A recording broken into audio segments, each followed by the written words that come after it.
Alright, Chapter 6 worksheet for Math 1050. Question number 2, we're using row operations. We're going to get this in row echelon form or reduced row echelon form. This is also called Gaussian elimination. Okay, our first step is to have a 1 in the top left corner, so that is done.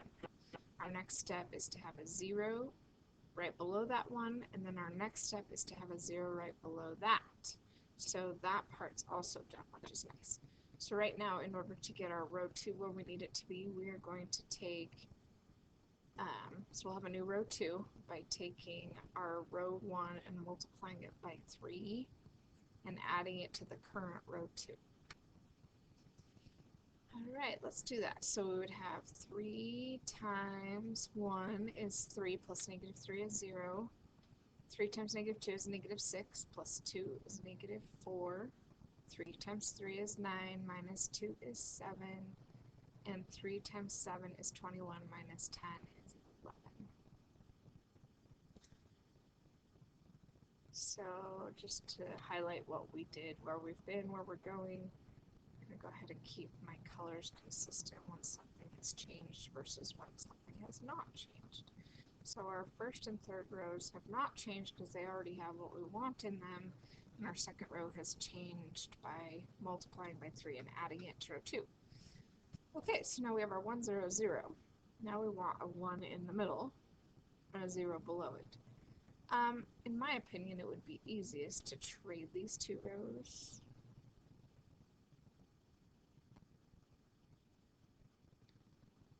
So trade row, not row 1, but row 2 and row 3, technically.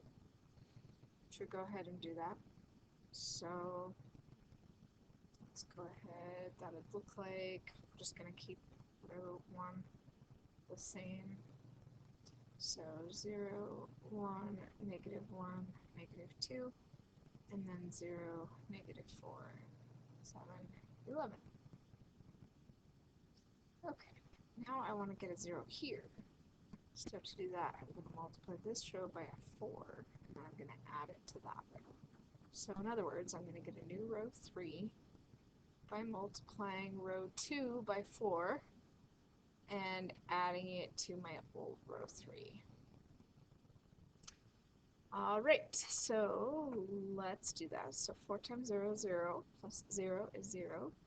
4 times 1 is 4, plus negative 4 is 0. 4 times negative 1 is negative 4, plus 7 is 3. And then 4 times negative 2 is negative 8, plus 11 is 3. Well, that's convenient. Because now, to make another new row 3, I'm going to take our old row 3 and multiply it by a 1/3.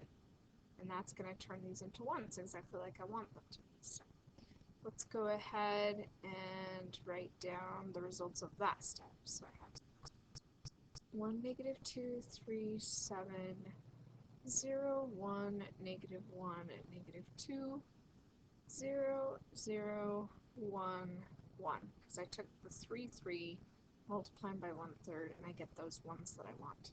So here we are in row echelon form. I really like to go to reduced row echelon form, but at this point we know that z equals 1. So we could plug that in here and find y, and then plug those in here to find x. I'm going to keep going though. So to go to my next step, I'm just going to get a new row 2 by adding row 2 and row 3 together.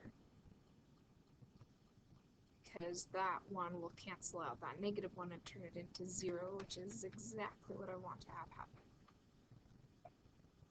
Alright, so we will have 0 plus 0 is 0, 0 plus 1 is 1, 1 plus negative 1 is 0, 1 plus negative 2 is negative 1,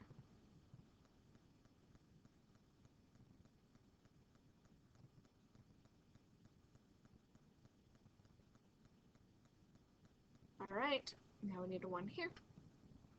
So to do that, I'm going to multiply this row by a 2 and add it to that row. So in other words, my new row 1 will come from multiplying row 2 by a 2 and adding it to old row 1. So that will give us 2 times 0 is 0, plus 1 is 1. 2 times 1 is 2, plus negative 2 is 0. 2 times 0 is 0, plus 3 is 3. And then 2 times negative 1 is negative 2, plus 7 is 5.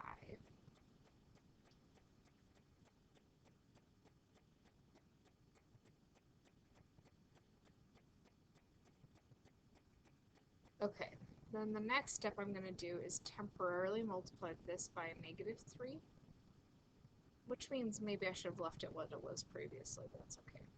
It's just going to be temporary.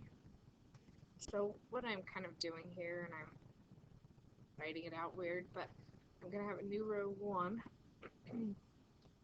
that comes from multiplying my old row 3 by a negative 3 and adding it to my old row 1. So that's what I've already done part way here. So now I'm just going to go 0 plus 1 is 1, 0 plus 0 is 0, negative 3 plus 3 is 0, negative 3 plus 5 is 2,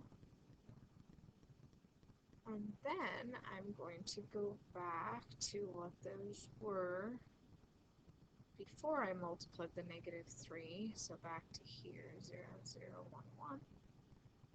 And I have my answers. So the solution set is x equals 2, y equals negative 1, and z equals 1.